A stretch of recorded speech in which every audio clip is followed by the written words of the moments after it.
Assalamualaikum warahmatullahi wabarakatuh.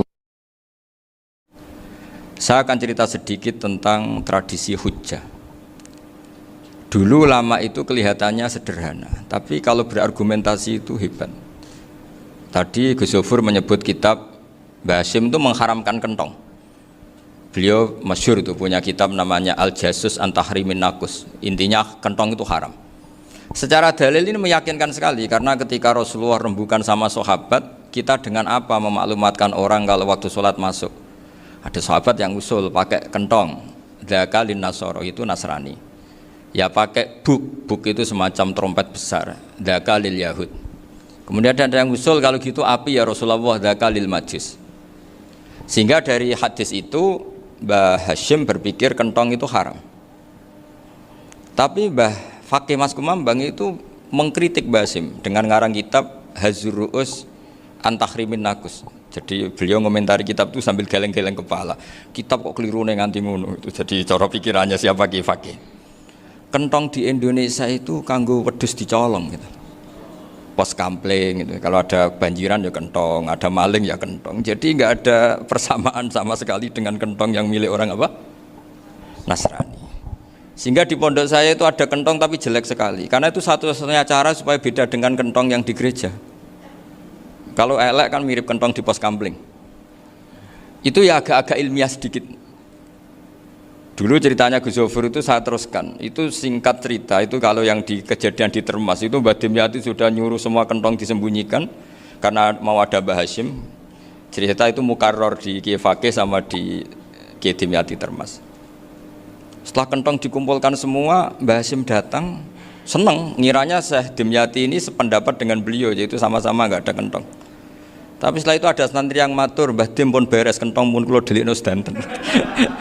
Itu di depan Mbah Hasyim. Jadi GR-nya Mbah Hasyim bahwa Mbah Dim itu sependapat akhirnya hilang. Ternyata ini akal-akalan toh gitu. Karena santrinya matur, Mbah Dim pun beres sedanten kentong beduk sudah disingkirkan. Itu di depan Mbah Hasyim. Saking lugunya santri, nah saking ikhlasnya agak ngerti mahalus syahid ini adalah Mbah Hasyim. Saya mau meneruskan cerita Gus Zofur. Dulu Mbah Mun ngaji di Lirboyo, tapi Kiai Makhrus ngaji sama Kiai Khalil Harun. Kiai Khalil Harun itu adik juga sekaligus muridnya Mbah Umar Harun. Mbah Umar Harun itu generasi kedua setelah Mbah Ghazali. Beliau menantunya Mbah Ghazali, tapi ya sudah ponaan. Sehingga tradisi ini penting karena saya berkali-kali bilang di mana-mana, status orang tua dan mbah itu adalah terserah anak cucunya, bukan terserah mbahnya, tapi terserah anak cucunya. Saya tidak akan bosan mengingatkan ini. Saya pernah di makamnya Nabi Yakub, itu ya dikemuli bendera Israel. Di makamnya Nabi Dawud, Nabi Ibrahim juga dekat sinagog.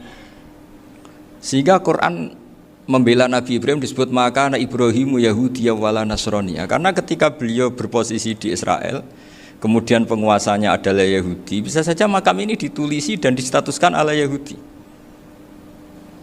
Ya seperti Nabi Yakub. Nabi Yakub itu nabi yang kita yakin tentu berkeyakinan beliau orang baik, orang muslim, orang mukmin, tapi karena di desain mereka ya dikemuli bendera Israel dan disebut Abul Yahud.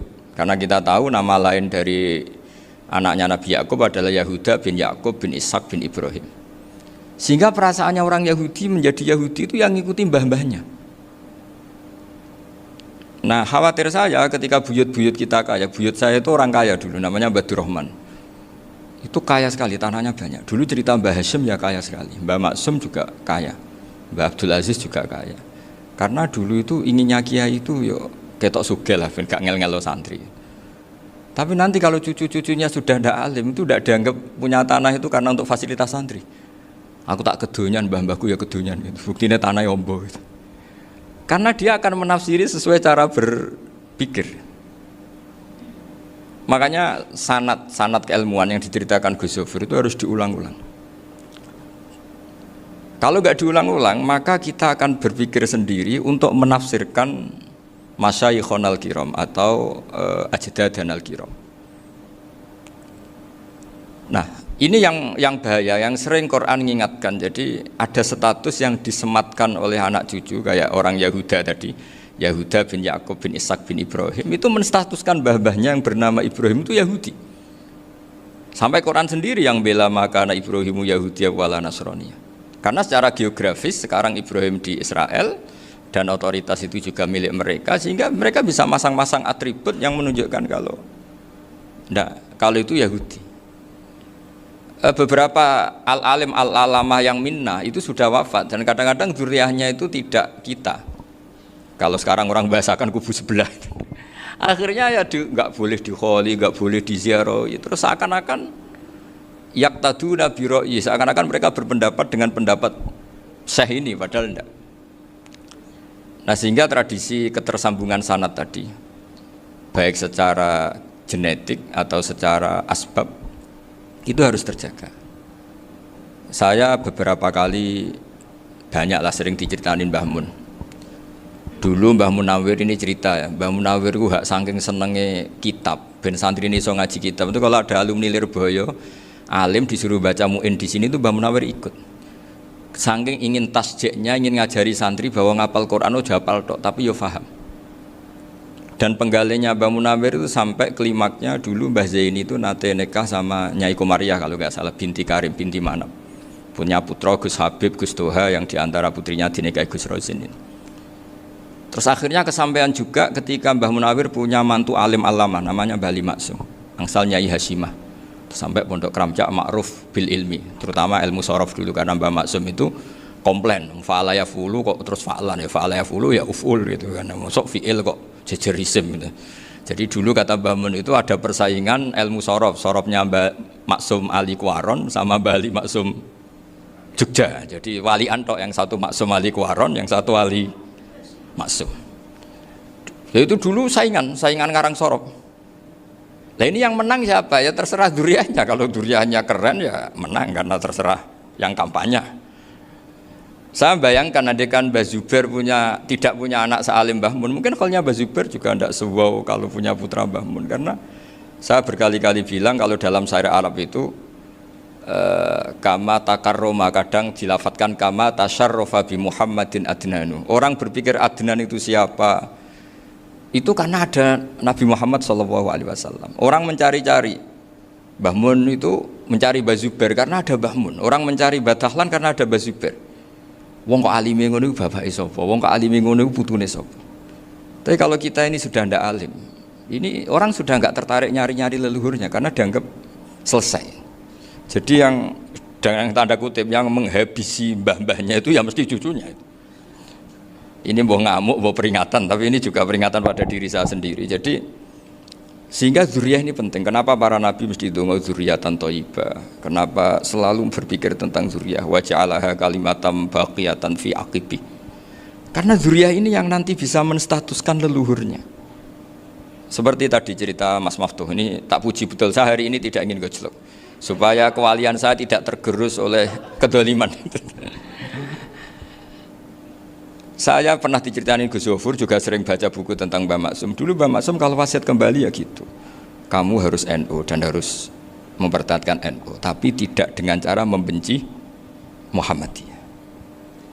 Dulu Mbah Mun juga sering cerita, dulu Mbah Hashim itu ngaji Syekh Mahfud. Nah, Mbah Ahmad Dahlan dulu namanya Darwis sering ngaji sama Syekh Khotib Minangkabau. Zaman itu Syekh Khotib sudah modern, sudah ikut gerakan Abdu, gerakan Almanar. Sehingga bawaannya Mbah Ahmad Dahlan ini agak agresif. Yang Mbah Hashim karena hanya mulazim di Syekh Mahfud, hanya sesekali ngaji Syekh Khotib, beliau lebih seperti itu. Dan dua beliau ini sama-sama pernah ngaji Mbah Soleh Darat di Semarang, Mbah Hashim sama Mbah Ahmad Dahlan yang dulu namanya Darwis. Jadi ini masih min muskatin wahidah mimam bain wahid. Sehingga kita tidak kaget ketika Mbah Ali Maksum mengomentari Muhammadiyah itu masih ahli sunnah wal jamaah. Makanya nanti terakhir saya baca kitabnya Mbah Ali dan sering saya pelajari. Andai kan kita ini sepakat dengan ilmu, ya kita tahulah. Kalau Abu Hanifah itu tidak kunut, Imam Syafi'i kunut, berarti kunut itu mazhabnya Abu Hanifah, bukan mazhabnya Mbah Ahmad Dahlan. Apa tidak kunut itu mazhabnya Abu Hanifah, bukan mazhabnya Mbah Ahmad Dahlan. Kita kunut itu mazhabnya Imam Syafi'i, bukan mazhabnya Mbah Hashim. Ini semuanya masih dalam bingkai ilmu. Adzan qabla subhi juga riwayatnya jelas. Tidak adzan ya sudah perilaku kita sudah jelas. Dulu Mbah Mun sering didik kita gitu. Saya sering dengar cerita kalau dulu Pak Arif Fakhruddin begitu hormat sama Mbah Ali, apalagi dzuriyahnya Mbah Azhar Basir, karena beliau dulu do ngaji di Termas. Dulu itu nggak ada masalah karena semuanya dianalisis pakai ilmu. Tapi sekarang pakai identitas, yang kunut tuh NU, yang nggak kunut Muhammadiyah. Berarti Abu Hanifah itu Muhammadiyah, Imam Syafi'i itu NU. Berarti Imam Syafi'i itu ya anak buahnya Ki Miftahul Ahyar kira-kira gitu kan. Nah, kan anak buahnya Pak Said Akil. Kan terus jadi repot. Dulu kita ini pengagum ilmu, bukan pengagum perbedaan. Sehingga di sini yang saya kagum dari sekian ceritanya Mbah Ali Maksum, supaya kitab ini to the point, supaya nggak lama-lama karena waktunya juga. Nanti kalau kemalaman ini kena semprit ini sudah. Ini diantara yang diceritakan Bali itu unik. Imam Syafi'i itu sering tawassul, sering wasilah sama siapa itu? Abu Hanifah. Ini sudah tak petakan, saya baca yang sensitif lah, so yang ini ya. Ziyad al-Babus Samin, terus sebentar ini yang bab tawassul.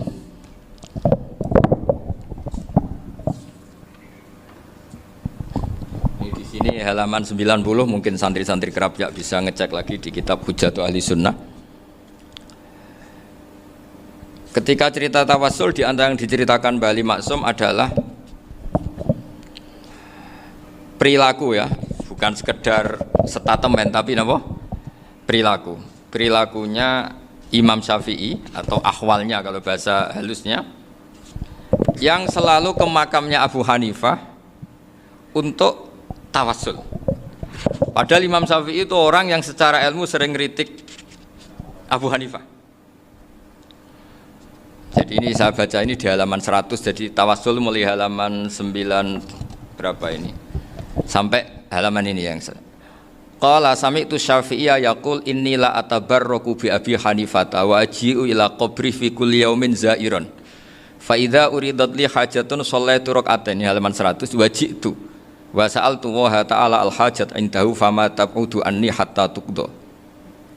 Kana al-Imam Syafi'i ayyama huwa bi Baghdad yatawassalu bil Imam Abi Hanifah yaji'u ila dorihi fayusallimu alaihi wa yatawassalu ila Allah bihi fi qada'i hajati. Terus wa yatawassalu Imam Ahmad bi Imamina Syafi'i.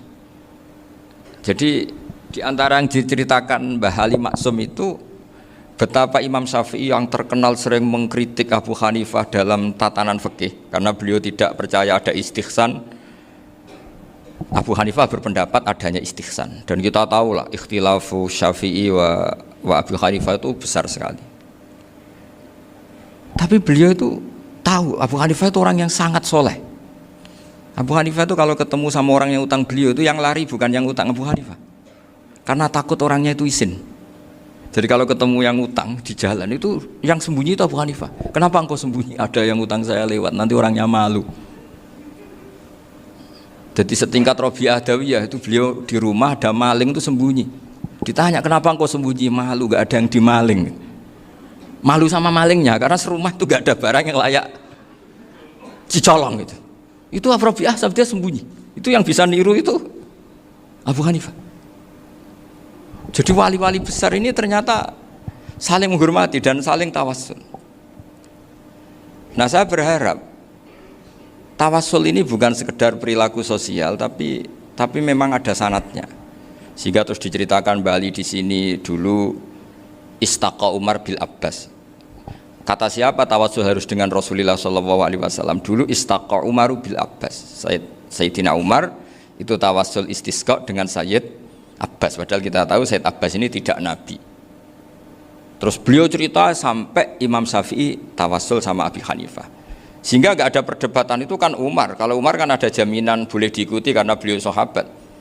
Bali cerita tentang Imam Syafi'i yang tawassul dengan Abu Hanifah. Seargumentatif itu. Sehingga ada cerita dalam sebuah tafsir. Ya saya ulang lagi, ada cerita di sebuah tafsir. Kenapa Nabi Musa ditanya Allah, wa matilka biyaminika ya Musa? Ma'ana wa ta'ala a'lam, tentu Allah sangat tahu yang dibawa Musa itu apa. Karena Allah tahu Nabi Musa itu grogi. Orang dipanggil Wali Maksum pasti grogi, santri dipanggil Mbah Mun pasti grogi. Kenangan saya setiap dipanggil Mbah Mun ya mesti tanya, yang ringan-ringan, wis sarapan ha. Arung sarapan ya sarapan. Pas sarapan ya kan tanduk mangan sing enak, wong santri ora tau mangan enak. Ya enggak pernah ngomong yang penting, ngendikan yang penting. Nah, karena Nabi Musa ini grogi, ini sebagian tafsir. Itu ditanya yang ringan, "Sakowe iku nggawa apa?" Karena pertanyaannya ringan, Nabi Musa juga ringan. Ya Nabi Musa itu sampai lali, itu pangeran sing ya'lamu sirra wa akhfa. Diterangno. Niki tongkat Gusti. Gunane kathah Gusti tongkat iki. Qala ya asaya atawakkau 'alaiha wa ahusyu biha 'ala ghanami wa liya fiha ma'arifu ukhra. Oh, tongkat Gusti niki penting Gusti. Nggih nak. Nggih macam-macam lah Gusti. Atawakkau 'alaiha wa ahusyu biha 'ala ghanami kangge menghalo kambal. Masih terangno terakhir dan yang lain-lain Gusti. Wa liya fiha ma'arifu ukhra. Sehingga akhirnya rileks karena Nabi Musa terus ngerti ternyata ketemu pangeran itu gak seserem yang saya bayangkan gitu. Pertanyaannya ringan itu ada ilmunya. Tapi cerita ini yang versi tafsir ini tidak yang seperti di Manaqibul Ghazali. Di beberapa kitab tentang Manaqibul Ghazali diceritakan di alam roh Nabi Muhammad SAW itu yubahi bi ummati, saking yubahinya sampai ngendikan ulama ummati ke anbiya'i Bani Israel. Ulama umatku itu pinternya atau statusnya itu mirip-mirip lah. Kaf itu ya mirip-mirip lah, mirip-mirip kayak ulamanya nabinya Bani Israel. Akhirnya Nabi Musa itu tersinggung sekali, bagaimana mungkin ulama disamakan dengan apa? Nabi. Sehebat-hebatnya ulama itu kan tidak akan yabluhu darajatan nubuwah atau yartaqi ila darajatin nubuwah. Itu akhirnya ya kalau kamu nggak percaya panggil, yang dipanggil Imam Ghazali.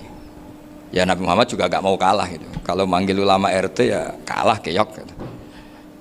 Akhirnya Imam Ghazali datang, ditanya sama Musa, "Mas muka, nama kamu siapa?" "Ana Muhammad bin Muhammad Al-Ghazali At-Tusi Asy-Syafi'i." Itu disebut panjang. Terus Nabi Musa guyu-guyu. "Kamu lama kok ngomong yang nggak penting, ditanya namanya kok penjelasannya sepanjang itu, dianggap itu satu kesalahan. Masa tanyanya nama kok ditanya jawabnya Muhammad bin Muhammad Al-Ghazali At-Tusi Asy-Syafi'i, kepanjangan itu." Ketika Nabi Musa agak mencibir, agak gimana itu, terus jadi Imam Ghazali, "Kalau ini masalah, lebih masalah jenengan." "Apa itu?" "Yang tanya jenengan tuh Allah ya alamu sirra wa akhfa, dan Allah hanya tanya wa ma tilka biyaminika ya Musa." Harusnya jenengan jawab asoya titik, bukan kepanjangan. Atawakkau 'alaiha wa syubha itu kepanjangan. Allah tanya yang di bawah kamu itu apa? Yang di tangan kamu. Harusnya jawabnya hanya asoya. Tapi kenapa penjelasannya sepanjang itu? Sampai terakhir waliya fiha ma'aribu ukhra. Terus pinter tenan kayak gitu. Terus ada Nabi Musa terus bilang, ya pinter tenan aja gitu. Padahal kita tidak pernah GR seperti itu kan, kebetulan Imam Ghazali gitu. Kalau yang lain mungkin ya keok lah kira-kira gitu. Tapi ini cerita dalam khazanah keilmuan. Benar yang dikatakan Gus Zofur. Saya termasuk orang yang pernah mondok Lirboyo Pasanan. Jadi setelah saya disuruh nemani Gus Kamil, tahun berikutnya Gus jenengan disuruh. Pokoknya anakku mbah sak wulan lah kudu tahu mondok Lirboyo. Piye aku tahu ngaji Wakarim. Terus yang disuruh mbaturi Gus Kamil itu saya. Jadi saya pernah 1 bulan tuh di Lirboyo. Karena saya ini santri beling ya, kontraknya pokoknya penting ziarah Bakarim. Biasanya nggak pernah ngaji. Pokoknya gerbar ngisa. Ziarah ya sudah. Ngaji subuh ingat saya sama Gus Imam. Itu dari 17 hari ingat saya ngaji 2 kali.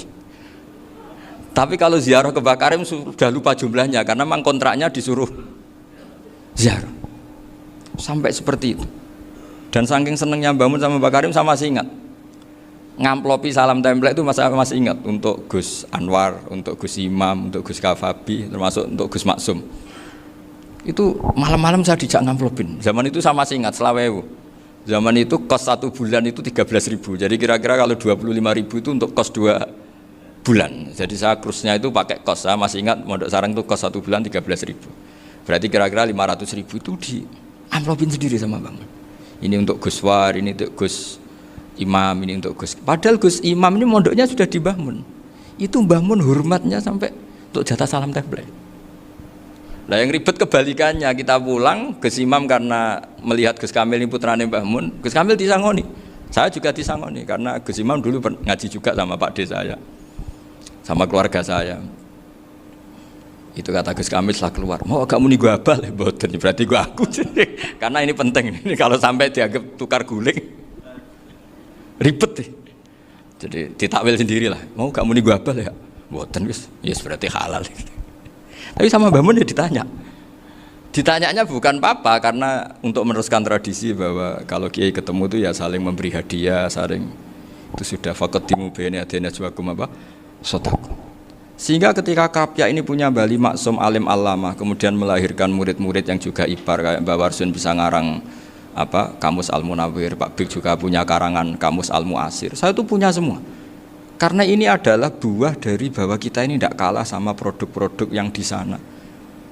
Bahwa produk di kita ini sudah cukup untuk mengantarkan orang menjadi alim allamah. Dulu Mbak Zubair ke Mekah ya sudah alim allamah. Gus Zufur ke Al-Azhar sudah alim semua. Teman-teman kita ke Mekah itu sudah alim semua.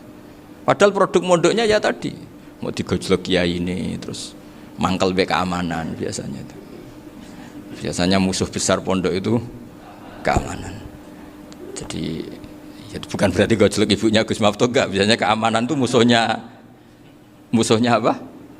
Banyak. Itu tradisi keilmuan itu harus dijaga dengan hujjah dan dengan tadwin, dengan pembukuan. Saya punya sekian cerita ya, misalnya dulu kita mungkin iskal itu janggal. Kenapa sih orang Islam tukaran sama orang Islam itu?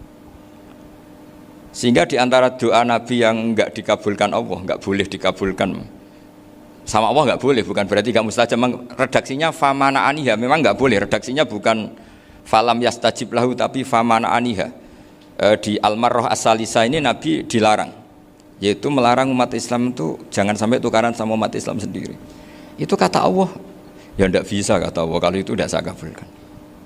Itu dulu guru-guru kita nyontohkan sederhana. Kira-kira kalau saya tukaran wek Gus Zofuru, Mbah Mun luwih ikhlas timbang ditukari wong liya. Nak ana kakak ditabuk adik, wong tua luwih ikhlas timbang ditabuk tangga. Barokahnya membaca kita lebih mentoleransi. Kalau ada Mbah Hashim dikritik Mbah Fakih Mas Kumambang, kita ikhlas itu. Tidak dikritik guru PAUD, itu kan. Atau dikritik orang-orang yang nggak bisa ngaji. Artinya ternyata keliru kita bilang kiai kok tukaran. Justru bagus kiai tukaran. Dibanding kiai dikritik guru PAUD atau dikritik orang-orang yang nggak bisa baca kitab. Akhirnya barokahnya baca kita menjadi tahu. Dulu Mbah Mun sering cerita, ini masih cerita silsilah ya. Jadi Mbah Ali Maksum tadi kita tahu di antara guru besarnya Mbah Ali Maksum tentu Mbah Mahfud Termas. Beliau adalah adik dari Kiai Mahfud Termas. Mbah Dimyati ini adik Kiai Mahfud Termas. Itu punya saudara namanya Abdur Razak, juga punya saudara namanya Dahlan. Itu yang membawa Thariqah Syadiliyah di Solo Raya, yang sekarang alhamdulillah diteruskan Gus Wafi. Dulu di antara pesannya Mbah Mun ke saya, hak Wafi kandani kon ziarah ning Mbah Dimyati. Mergo Thariqah Syadiliyah dulu itu yang bawa keluarganya Mbah Dimyati. Jadi semuanya ini masih dzurriyyatan ba'duha min ba'd. Nah pesan saya karena tadi Mbah Munawwir yang termasuk orang pertama yang bawa Quran, bawa qiraah sab'ah. Kenapa saya bilang termasuk? Karena kalau bilang paling pertama ini nanti butuh data. Dan itu agak kerepotan lah. Tapi yang jelas mimman istahara lah. Mimman istahara yang membawa sab'ah ke sini itu adalah Mbah Munawwir. Terus beliau ngajarkan diantaranya ke Mbak Arwani, pakai kitab Satibi, pakai kitab Nazmus Satibi. Terus Nazmus Satibi itu diteruskan oleh Mbak Arwani, ditulis. Yang nulis dulu Mbak Dola Salam. Bapak saya itu murid Mbak Dola. Dulu Mbak Dola sebelum ke Mbak Arwani ngaji sama Ki Said di Sampang. Bapak saya sebelum ngaji di Mbak Dola sudah hafal Quran lewat buyut saya sendiri namanya Ki Zubaidi. Yang Ki Zubaidi akhirnya jadi menantunya Mbak Ahmad Su'eb. Jadi buyut saya kandung ini namanya Sofia, itu angsal keluarga Lasem, yang adiknya Sofia ini punya adik Badiah yang jadi ibunya Ki Sahal. Terus Ki Sahal punya Mbak Yu namanya Muzayanah, punya di garwa Ki Mansur punya anak Gus Qayyum. Jadi dulu ibu saya, ibunya Gus Sofur, ibunya Pak Maftuh itu semuanya di Lasem.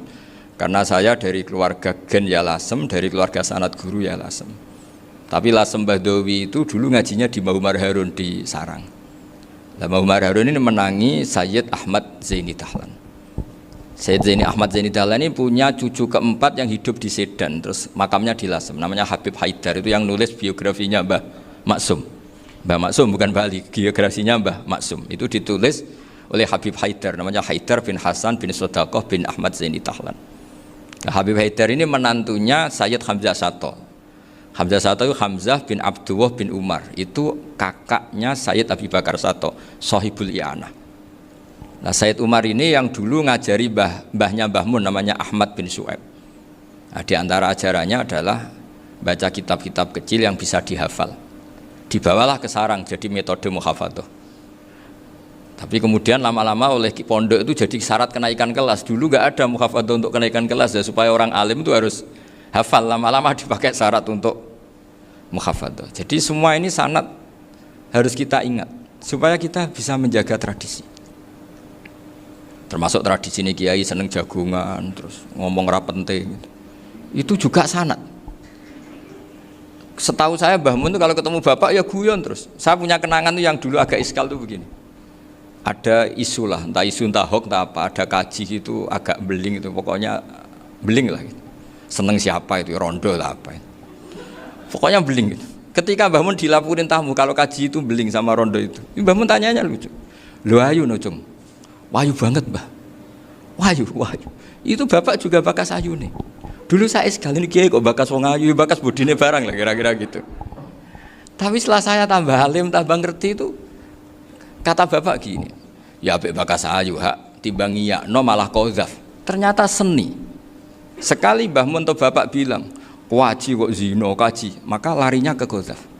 Maka menghindari bahasa menuduh, ngomong yang enggak penting. Lho ayu no. Jadi kiai dulu tuh orang sok suci tapi menghindari hal-hal yang jadi punya seni untuk ngelola kehidupan. Orang bermalam-malam jagungan sama teman asik itu kan perlawanan terhadap nafsu kita, syahwat kita untuk mungkin nikmati dugem di bar atau di tempat-tempat maksiat.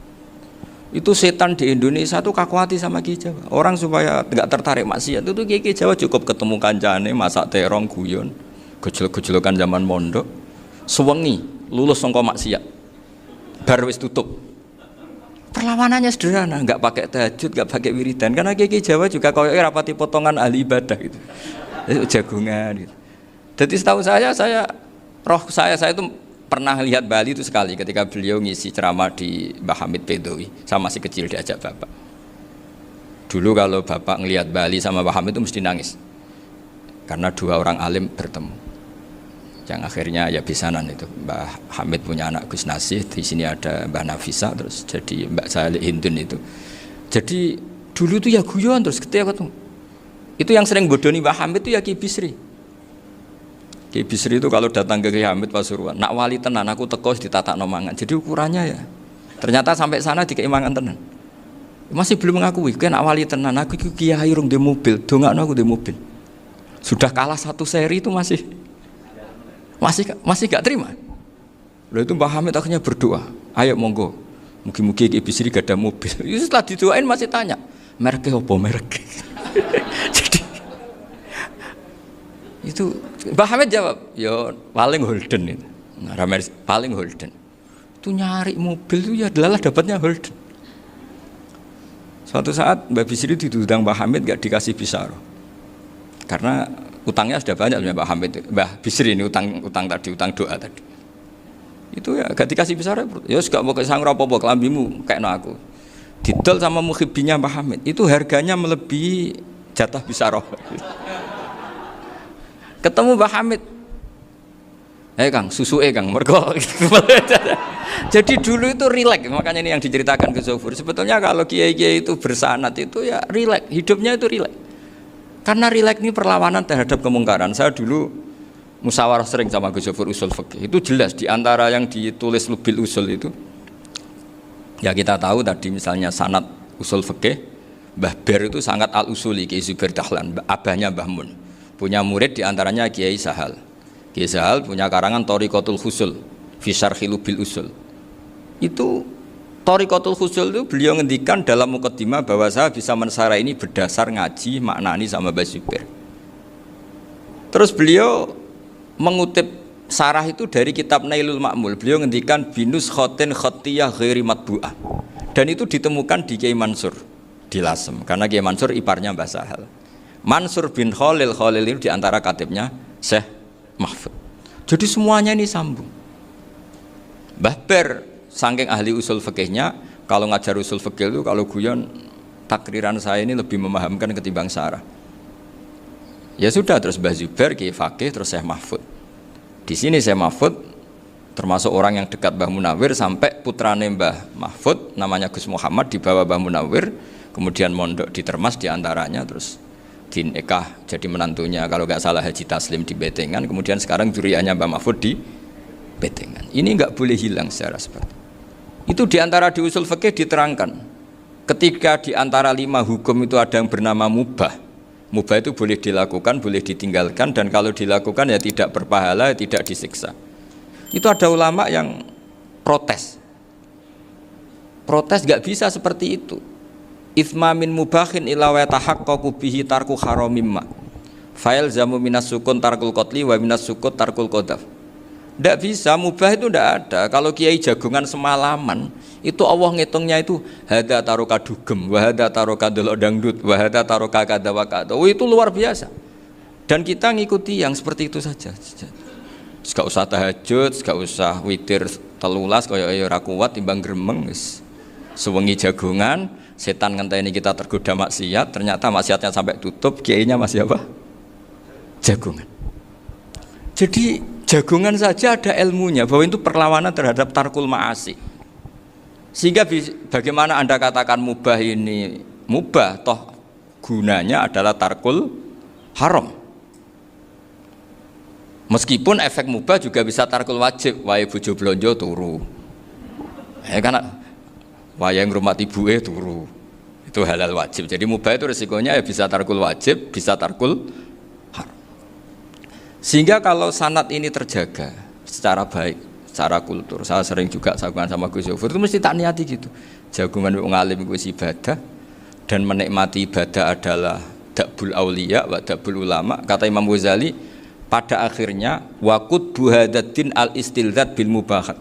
Kata Imam Ghazali, pada akhirnya qutbu hadaddin, madaru hadaddin, pokok dari agama ini adalah melawan kemaksiatan dengan kita menikmati al-istidzat bimubah. Kita menikmati sesuatu yang dibolehkan Allah Subhanahu wa taala.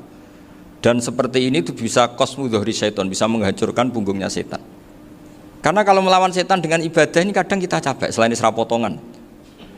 Tapi nak kangkang ning komplek H gitu jagungan mbek kancane, ngenang melarate, mbok ngenang ra sekolah, ra munggah kenangan. Sing ra munggah diarani istiqomah. Gitu kan. Diarani tulus zaman, kok sing munggah dianggap kesusu. Saya ini punya pondok Quran, kalau ada yang hafal 3 tahun mesti digojlok kancane. Gak apik kesusu itu. Kesusu itu mesti tidak barokah karena tergesa-gesa apa? Hatam. Sehingga yang enggak hatam-hatam itu kayak partai mayoritas. Ini yang partai tulis zaman katanya. Ahlus sabri katanya. Akhirnya di pondok gara-gara itu mau guyon, tapi enggak ada stigmasi yang enggak naik. Di Pondok Sarang itu saya punya temen itu banyak yang sekelas dengan saya, sekelas sama Gus Kamil, akhirnya sekelas dengan Gus Sofur. Padahal saya ini kakak kelas. Saya temannya Gus Kamil, temannya Gus Sofur. Ini anak ini nggak pernah naik, itu nggak dinyek, nggak dicibir di pondok. Karena guyonan tadi, guyonan bahwa ini bagian dari bentuk apa? Istiqomah. Nanti yang goblok juga tenang. Karena kiainya cerita, kadang santri goblok ya barokah. Di sini pondok akeh santri ora tau sinau ning omah dadi kiai gede. Selalu kiainya tuh cerita seperti itu. Akhirnya sing goblok ya bangga dengan kegoblokannya. Iya, jadi kiai itu orang yang meskipun guyon ini barokahnya Masya Allah. Dan setahu saya kiai-kiai alim itu ya senengannya guyon, karena tadi guyon itu luar biasa. Bapak saya itu kalau pesan sama saya itu enak ngaji wis guyon nice. Wong ning omah mikir utang, mikir wedi bojo macam-macam kok ngaji mbok jak nangis pisan, nangis ping pindho gitu. Sudah jak guyon ae. Paling gak lali. Gitu. Dan beliau punya dalil kul bi fadlillah bi rahmati fa bidzalika falyafrah. Jadi jangan sampai orang ini farah bil maksiat, jangan sampai orang itu. Dan ini yang saya kenang dari sekian cerita murid Bali. Mbah Ali Maksum ya senangane guyon. Gejol-gejolkan mbek santri guyon. Ini saya maklumatkan ke semua santri beliau bahwa ini bukan sekedar guyon, tapi al-istildzat bil mubahat. Ini adalah perlawanan terhadap setan karena banyak orang bisa senang tuh kalau nunggu maksiat. Ini bisa senang dengan sesuatu yang tidak maksiat. Itu kayak apa hebatnya? Makanya Nabi itu kalau ketemu sahabat ya sering ngendikan yang ringan-ringan. Ya Umar ma'afalan duher jong mano piye ije. Kalau ketemu anak kecil ya. Nanti ketemu yang tua-tua yang sudah nggak bisa mikir ya cerita-cerita saya mohon sekali murid-murid kerap ya. Jangan hanya ngaji fikih. Kalau hanya ngaji fikih itu posisi Abu Hanifah itu seakan-akan nyuwun sewu orang yang sangat tidak ahli hadis. Karena beliau di situ kelihatan kalah sekali dengan Imam Syafi'i. Apalagi di perdebatannya Muhammad bin Hasan Asy-Syaibani dengan Imam Syafi'i itu kelihatan sekali betapa Abu Hanifah itu orang yang nyuwun sewu ditinggalkan dalam ilmu hadis. Sampai beliau hanya dapat gelar min ulama ahli ra'yi, termasuk ulama yang kuat logikanya.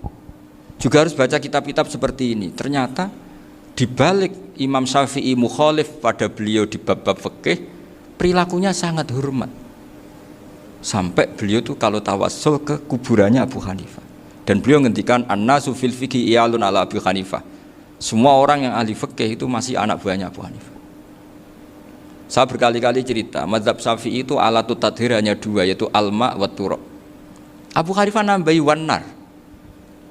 Alasannya Abu Hanifah orang mukmin yang dosanya banyak itu dibakar di neraka, dan alasannya Allah litadhirihim untuk mensucikan mereka. Sehingga pikirannya Abu Hanifah an-nar itu min alatit tadhir. Apa yang terjadi ketika bata itu batu bata yang dibakar di situ campur teletong campur apa-apa itu kalau sudah hormat Abu Hanifah selesai sudah suci karena sudah ngelewatin pembakaran. Meskipun kita tidak akan kalau kehilangan air terus wudu dengan api bisa bunyak semua itu. Tapi apapun itu menjadi solusi. Sehingga saya punya kitab namanya Ikhtilafu Malik Ikhtilafu Malik wa Abu Hanifah atau Ikhtilafu Syafi'i ma Abu Hanifah. Itu kelihatan sekali kalau Abu Hanifah itu nyuwun sewu posisinya kalah. Karena yang ngarang orang-orang Syafi'i. Tapi kalau melihat kitab-kitab kewalian, misalnya di kitab Mizan Kubro ini juga sering disebut kisah itu Mbak Ali Maksum tentang Imam Sa'roni. Berkali-kali beliau mengutip Mizan Kubro. Itu Abu Hanifah adalah orang yang sangat mukasyafah. Artinya ketika Nabi cerita air wudhu itu menjatuhkan dosa, tidak ada air wudhu yang jatuh ke kamu kecuali saat itu juga dosa kamu jatuh. Itu beliau datang ke Madharota Kufah. Kemudian beliau bilang sama si orang tua tadi, tub anizina. Orangnya terus bilang atubu minazina. Ada lagi pemuda datang dibilangin tub an ukuki walideka. Terus bilang tub tu an ukuki walidayya. Sampai yang terakhir ada tub an simai alatilahwi atau an samai alatilahwi. Terus tub tu an samai. Ketika orang itu ditanya, kenapa engkau begitu tahu dosanya apa? Saya tahu air wudhu ini menjatuhkan apa. Jadi kira-kira kalau zina mungkin ya batang babi lah. Kalau hanya sekedar melihat bak-bak mungkin ya curut atau tikus lah kira-kira gitu. Nak delok sediluk ya mungkin ya tikus cilik gitu. Nak delok suwi ya tikus werok itu atau apalah. Pokoknya beliau itu tahu. Tapi anehnya Abu Hanifah apa? Setelah itu dia nangis minta mukasafahnya ditutup. Ya Allah, saya ini mukasafah kok malah menjadi tahu sawatil mukmin. Padahal aturan syariat jenengan man satara musliman satarahu, bahwa enggak baik melihat jeleknya orang mukmin. Minta ditutup. Makanya saya ini bangga ada mukasafah. Makom yang kita sampai sekarang tuh makom setelah Abu Hanifah mukasafah. Jadi Abu Hanifah repot-repot mukasafah, minta makomnya ditutup tidak menjadi mukasafah. Dan alhamdulillah kita sudah tidak mukasafah sebelum minta ditutup. Jadi kita ini keren. Keren karena aturannya itu man satara musliman satara huwa, yang tidak tahu aibnya orang muslim maka Allah akan nutupi aibnya di akhirat. Dan kita alhamdulillah barokahnya tidak mukasafah, tidak ngerti aibnya orang mukmin. Jadi kita harus pakai patokan ilmu. Saya ulang lagi, kita harus pakai patokan. Makanya saya tahu betul ketika Kiai Hamid Pasuruan, beliau dulu ngaji Jamul Jame, ngaji Juman, Bali Maksum di sana sama Gus Habib, sama Gus Muhammad bin Mahfud, termasuk mbah saya kandung dulu Kiai Sidik, mbah saya yang dari itu juga ngaji di Termas. Bapak saya dulu Kiai Nur Salim ngaji di Buyut Baiti. Dulu itu kawin juga sederhana, kayak cerita Gus Zofur. Jadi bapak saya kandung itu Kiai Nur Salim itu ngaji di Mbah Baiti. Mbah Baiti itu adik kandungnya buyutnya saya dari ibu. Nah Mbah Baiti itu teman akrabnya mbah saya namanya Kiai Nur Sam, Mbah Nur Sam. Singkat cerita terus Nur ke Jorabi arabekno itu. Setelah bapak saya ke Badullah mau ditawarin jadi mantu, kata bapak saya kula pun dipek mantu Mbah Baiti. Akhirnya dapat ibu saya itu. Karena ibu saya itu cucu Mbah Bedi, cucu lambung. Jadi mbahnya ibu saya itu Mbak Yunya Mbah Bedi. Namanya Mbah Sofia tadi yang dapat Mbak Idris itu, yang Mbak Idris ini bin Umar. Ya Mbah Umar yang mbahnya Mbah Hamid itu, Hamid bin Abdul bin Umar. Kalau bahasa itu Fatimah binti Idris bin Umar. Dulu kecilnya Mbah Idris namanya Abdul Khalik. Kalau kecilnya Mbah Hamid namanya Abdul Mukti. Kalau kecilnya Mbah Maksum namanya Muhammadun kalau nggak salah. Dulu itu orang dulu itu namanya dua-dua karena diganti ketika musim apa? Haji. Jadi ini terjaga. Sehingga tidak ada ceritanya kiai-kiai yang jagongan kemudian santrinya itu yang agak-agak khawarit loh. Kiai kok sungi-sungi jagongan, gak tahajud, gak duha, itu tidak ada seperti itu.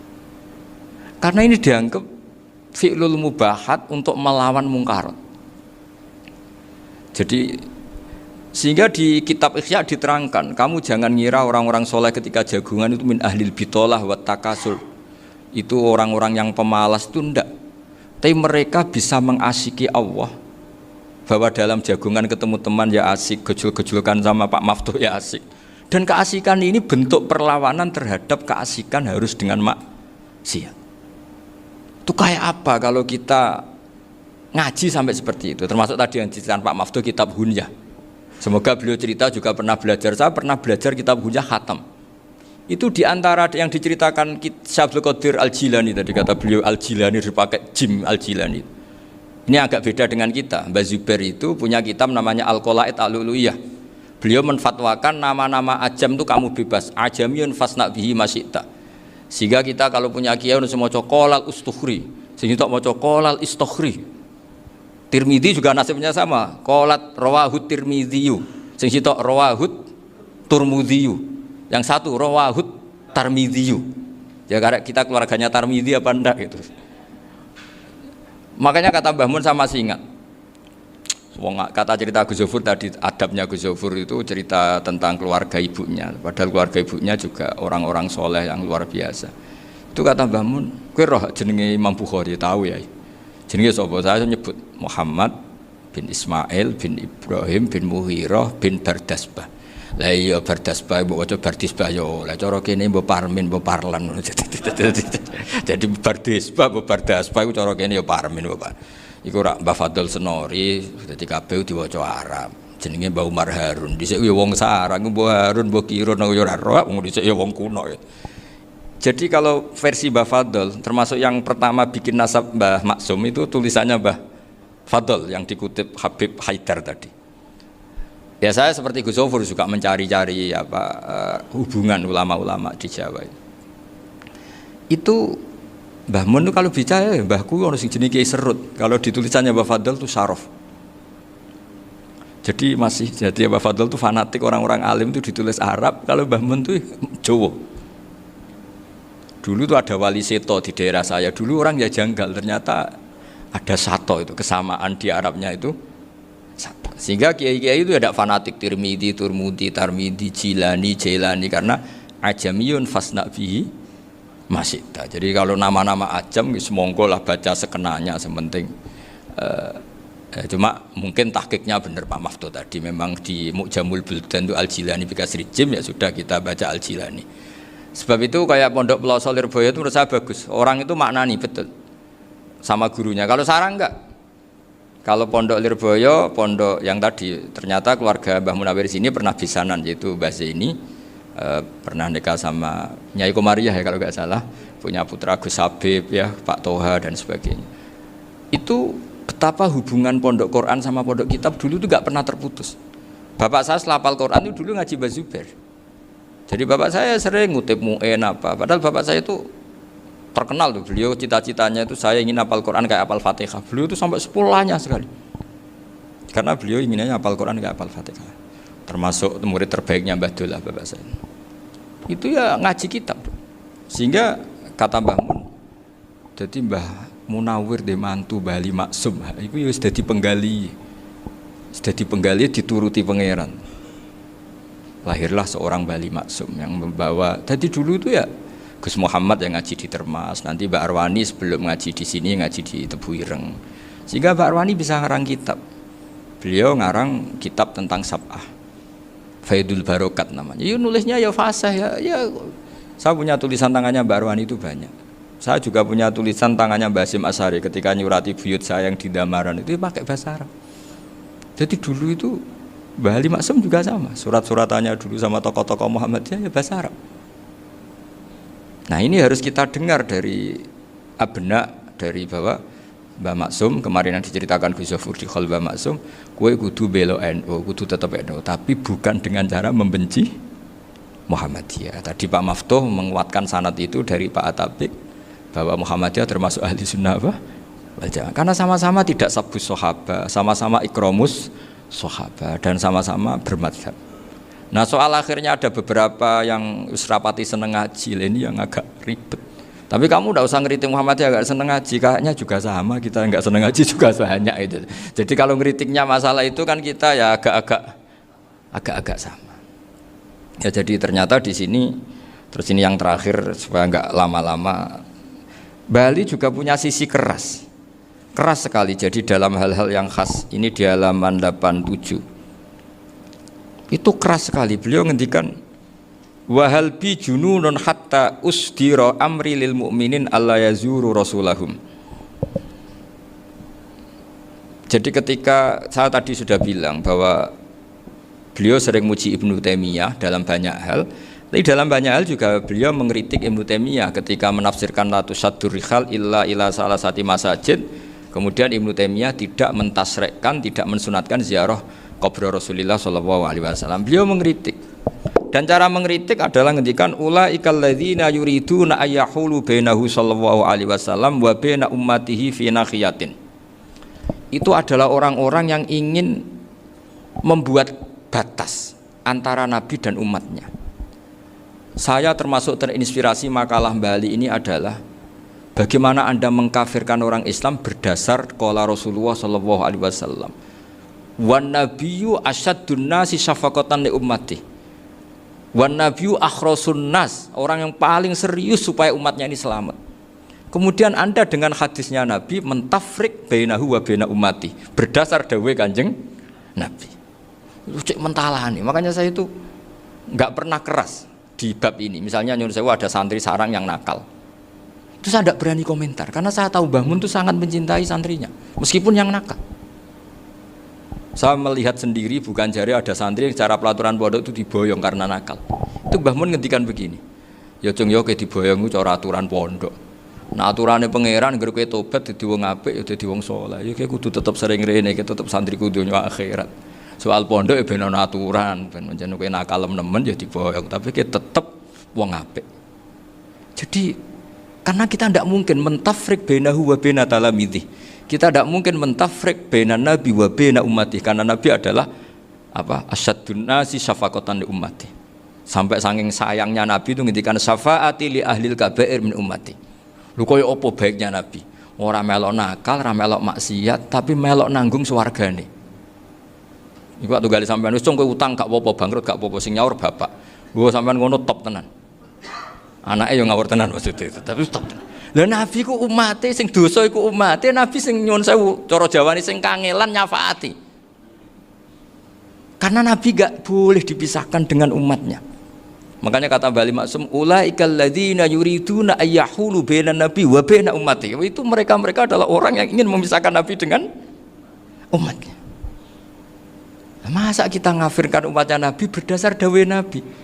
Itu kan sama, saya benci santri Anwar berdasar dawuh Mbah Mun, padahal orang tahu semua begitu sayangnya Mbah Mun terhadap santrinya. Sama juga kamu benci santrinya Bali Maksum berdasar dawuh Bali, padahal beliau sangat mencintai santrinya. Nah kultur-kultur seperti ini tidak boleh hilang. Kita punya sanad, punya guru, punya keluarga yang sama. Jadi mbah-mbah saya itu orang Tuban, dekat sama posisi Ibrahim Asmorokonti tadi yang diceritakan. Jadi di kampung saya, kampungnya bapak saya itu ada makomnya Siti Syariah, itu mbak kandungnya Sunan Bonang.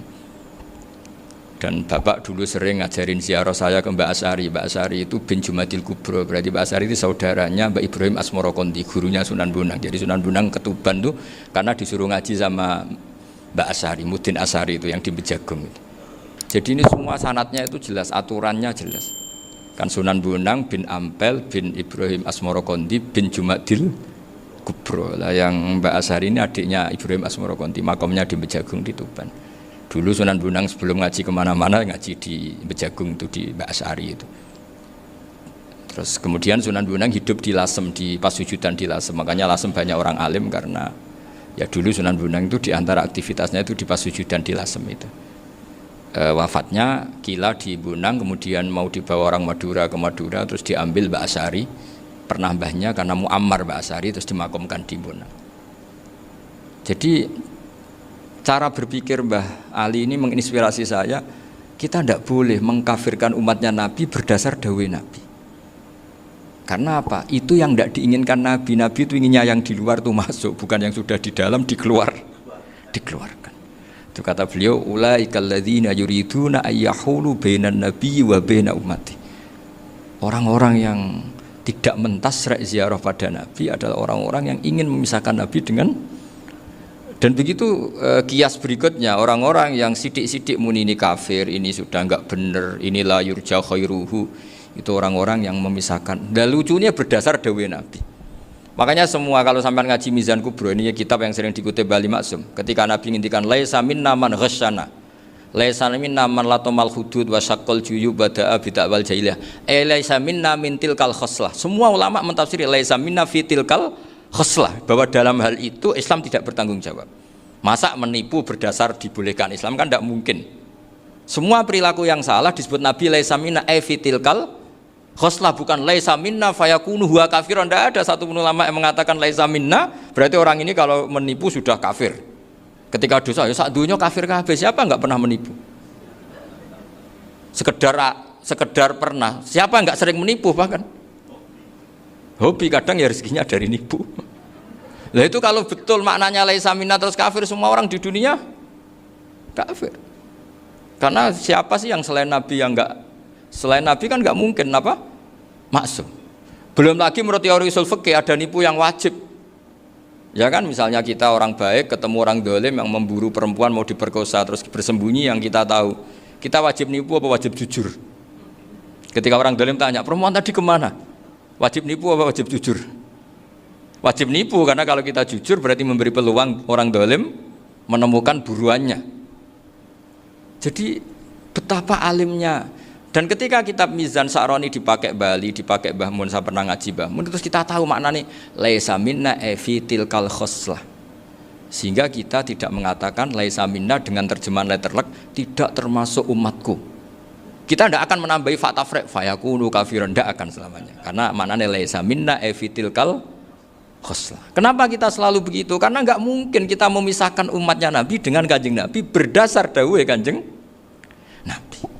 Karena Nabi adalah berstatus bil mu'minina raufur rahim. Ya, terus ini mohon maaf sekali ini yang saya bisa